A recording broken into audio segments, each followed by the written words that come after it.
Hello new mothers.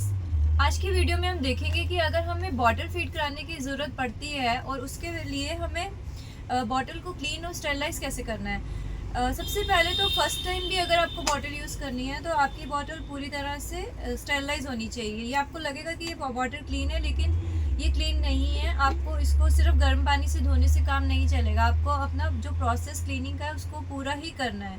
तो cleaning का process क्या होता है कि आपने बॉटल को सबसे पहले मान लीजिए कि ये यूज बॉटल है, एक बार आप इसमें मिल्क फीड करा चुके हैं, तो आपको रनिंग वाटर से, टैप वाटर से इसमें पानी लेके इसको अच्छे से रिंस करना है एंड थ्रो करना है।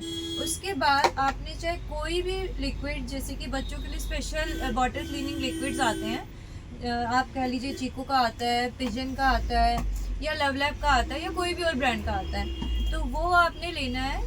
आपने अपने घर का प्रिल लिक्विड या विम लिक्विड ये सब नहीं लेना है, क्योंकि वो फुल ऑफ केमिकल्स होता है। तो जो ये बच्चों के लिक्विड्स होते हैं इनके अंदर केमिकल्स नहीं होता, ये प्लांट बेस्ड होता है। तो इसके हमने 2-3 ड्रॉप डालने हैं after rinsing the milk. 2-3 drop डाले आपने इसके। आपने अपना कोई भी ब्रश लिया, ब्रश भी 2 तरह के हो सकते हैं, जैसे कि आपका ये स्पॉन्ज ब्रश हो सकता है, आपका ये ब्रिसल्स वाला ब्रश हो सकता है। तो 2-3 ड्रॉप इसके लिक्विड के आपने डाले और पानी के साथ आपने इसका एक फोम क्रिएट किया, या फोम नहीं भी आता किसी किसी के अंदर, और आपने इसको इस तरीके से पूरी तरह से क्लीन करना है।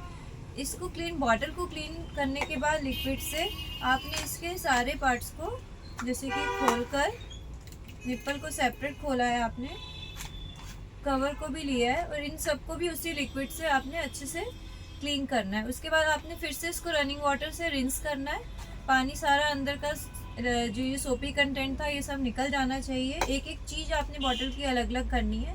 जैसे कि मैंने अभी ये एवेंट का बॉटल खोला है, तो इसमें क्या है कि ये सिर्फ ये 3-4 पार्ट्स ही हैं, लेकिन अगर हम जैसे ये डॉक्टर ब्राउन का बॉटल अगर देखें तो इसके अंदर एंटीकॉलिक सिस्टम की वजह से अंदर इसके एक ये स्ट्रॉ सिस्टम भी होता है।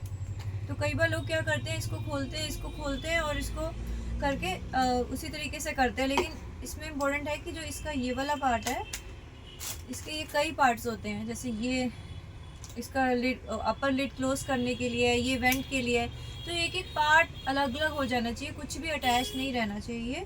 इसको फिर इसके साथ दिए गए इस वाले पार्ट को डॉक्टर ब्राउन वाले ही एक साथ में ब्रश देते हैं क्लीनिंग का। तो किसी किसी बॉटल में तो ये 3-4 पार्ट्स ही हैं, लेकिन डॉक्टर ब्राउन की अगर हम बॉटल यूज़ करते हैं, जो कि एंटीकॉलिक बॉटल कही जाती है, तो इसके अंदर वेंट क्रॉस करने के लिए एक सेपरेट सिस्टम सा दिया होता है, जो कि आपको इस तरह से अंदर स्ट्रॉ टाइप का दिखेगा। तो जब हम अपनी नॉर्मल क्लीनिंग कर रहे हैं, हमने हर पार्ट अलग अलग किया, इनको क्लीन किया, तो उसके बाद जो ये इनका स्ट्रॉ वाला पार्ट है, इस पार्ट को क्लीन करने के लिए डॉक्टर ब्राउन वाले ही एक साथ में इस तरह का ये ब्रश देते हैं, ताकि आप थ्रू आउट इसको पूरा आगे से पीछे से इसके अंदर के मिल्क पार्टिकल्स को भी अच्छे से क्लीन कर सकें।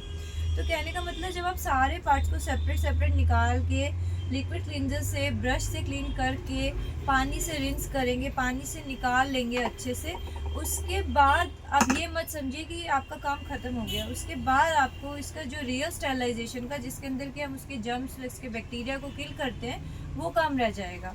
तो वो आपको कैसे करना है, देखिए, बेस्ट है, आइडियल है कि आप स्टेरलाइज़र यूज़ करें। क्यों यूज़ करें? क्योंकि आजकल की ये जो इतनी महंगी महंगी बॉटल्स हैं, एक तो ये महंगी पड़ती हैं, काफ़ी महंगी, 800-900 की डॉक्टर ब्राउन की बॉटल है, एवेंट की भी है।